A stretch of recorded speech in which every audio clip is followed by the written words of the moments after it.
Muito obrigada. Thank you, Dr. José Celso. A lot of new and relevant information that will come to help us use AI safely in our practice and also in a reliable way. Now, we will move to the third talk of this session. I would like to invite Dr. Mina Popovic. Ela é a diretora científica do Grupo Eugina, em Barcelona, na Espanha, e coordenadora do Grupo de Interesse Especial em Células-Tronco da ESHRE. Ela vai falar sobre Expect More, prevendo as probabilidades de gestação.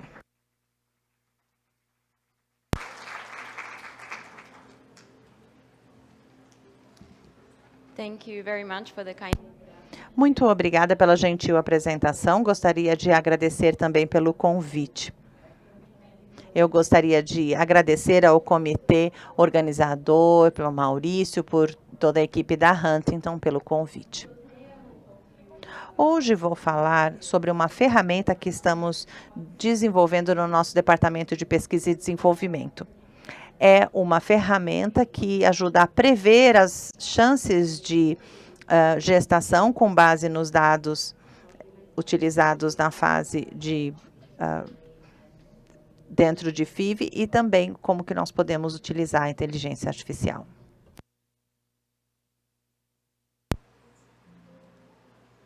Okay.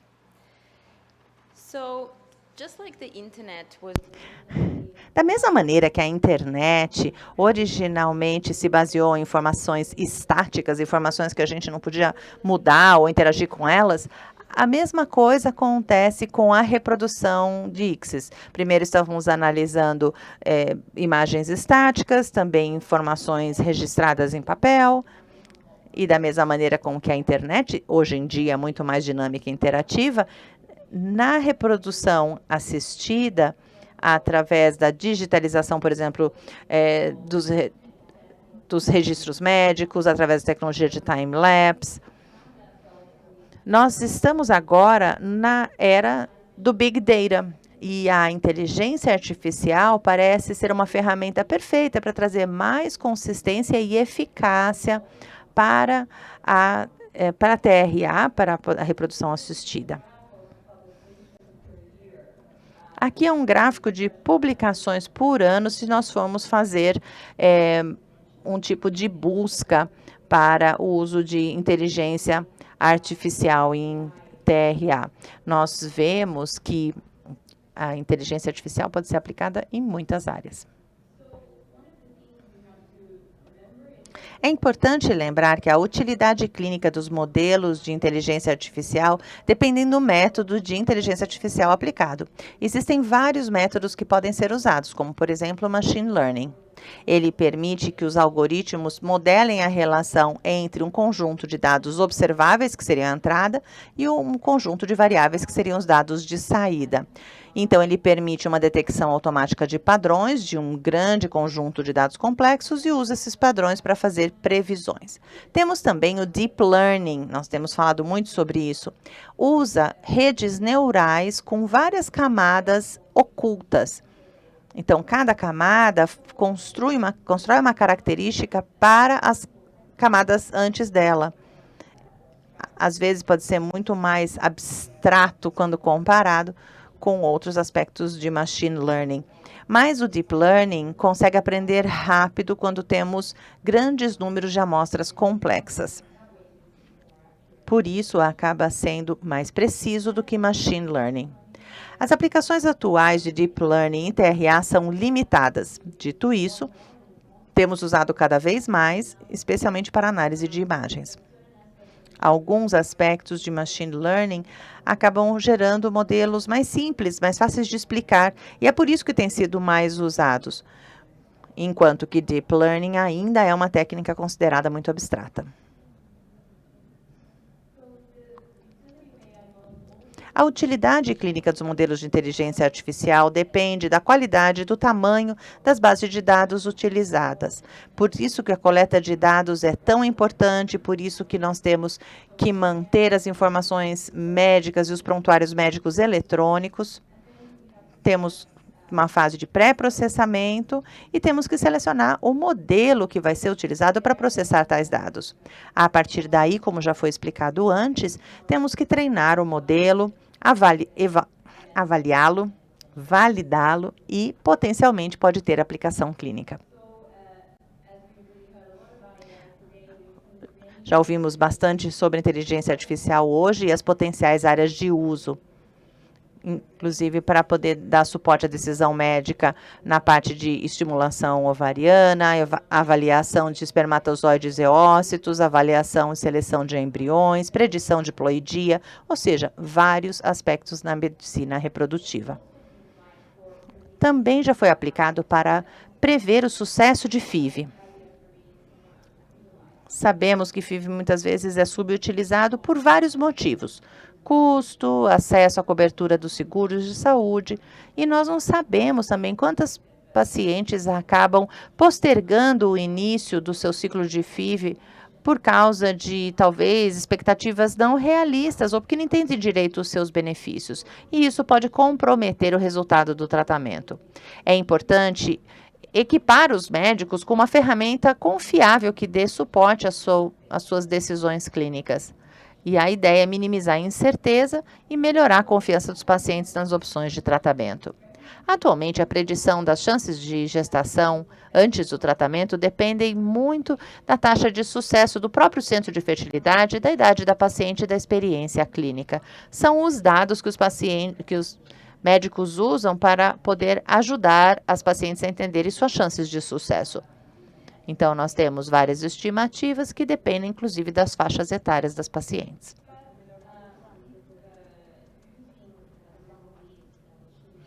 Usando alguns desses modelos de machine learning e inteligência artificial, podemos estimar as chances de sucesso para a gestação, usando inclusive dados mais individualizados, personalizando essa previsão.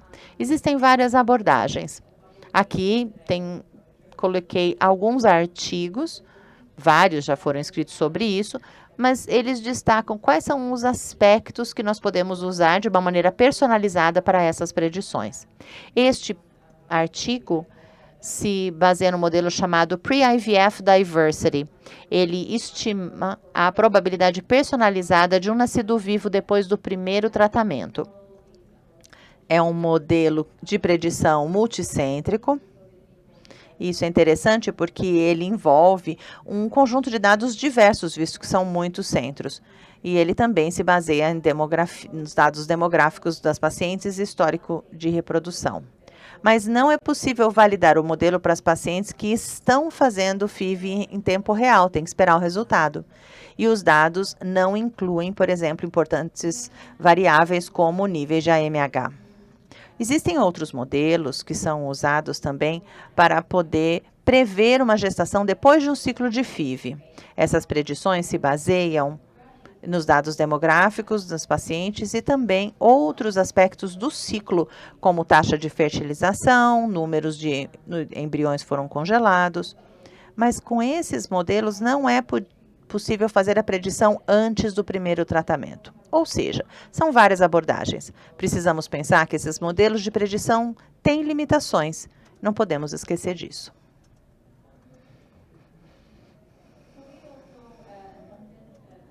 Tentamos fazer um modelo para prever o sucesso antes do primeiro tratamento de FIV usando variáveis pré-tratamento.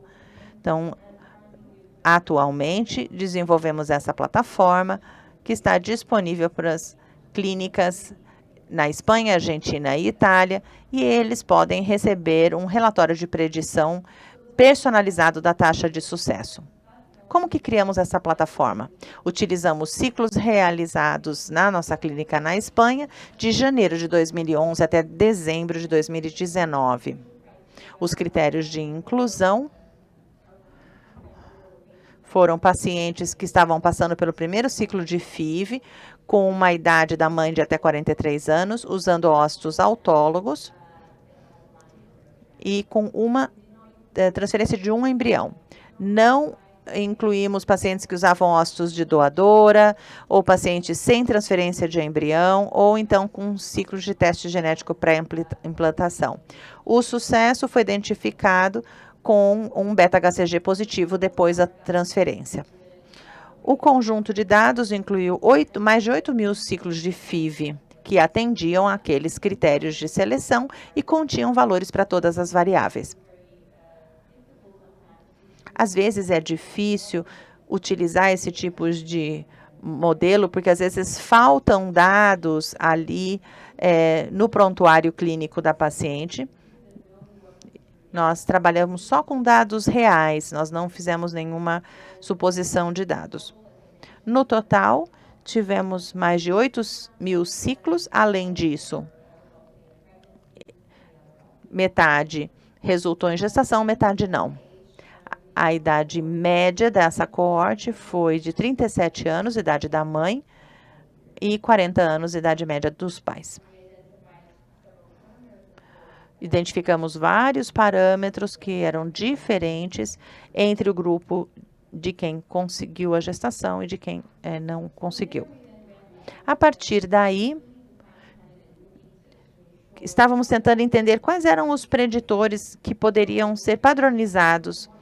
Nós, então, rodamos esse modelo para todas as variáveis e avaliamos sua importância. Aqui é uma imagem de tudo que nós analisamos. Vejam que nem todas elas tinham um efeito preditivo dessas gestações. Acabamos trabalhando com 8 desses elementos.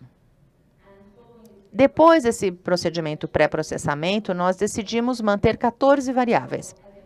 Como eu disse, nós não imputamos dados, selecionamos, então, as variáveis mais relevantes que não limitassem o número de ciclos totalmente anotados e para que nós tivéssemos informações confiáveis. Criamos, então, os modelos de predição, usando os classificadores para determinar quem que conseguiria ficar grávida depois do primeiro ciclo FIV autólogo com uma transferência de embrião fresco. Temos aqui os dados das pacientes. Depois nós avaliamos o desempenho daquele modelo de treinamento. Todos eles foram treinados 10 vezes e foram feitas as avaliações de desempenho. Cada conjunto de treinamentos gerou um modelo de machine learning e um modelo de predição para cada uma das transferências, a primeira e a subsequente. Aí avaliamos a acurácia do modelo em comparação a uma norma clínica. Usamos as estimativas baseadas em idade aqui e vimos uma acurácia muito maior do que as estimativas gerais baseadas em idade. Então, aqui a média das 10 comparações que foram feitas nos nossos testes. Avaliamos também esses modelos preditivos de forma prospectiva. Criamos a plataforma, passamos para vários clínicos testarem. Aqui nós temos uma imagem da plataforma neste slide. Aí aqui o clínico faz o login. Aí insere os dados da paciente na plataforma. Com base nos parâmetros inseridos, o modelo dá a probabilidade de gestação.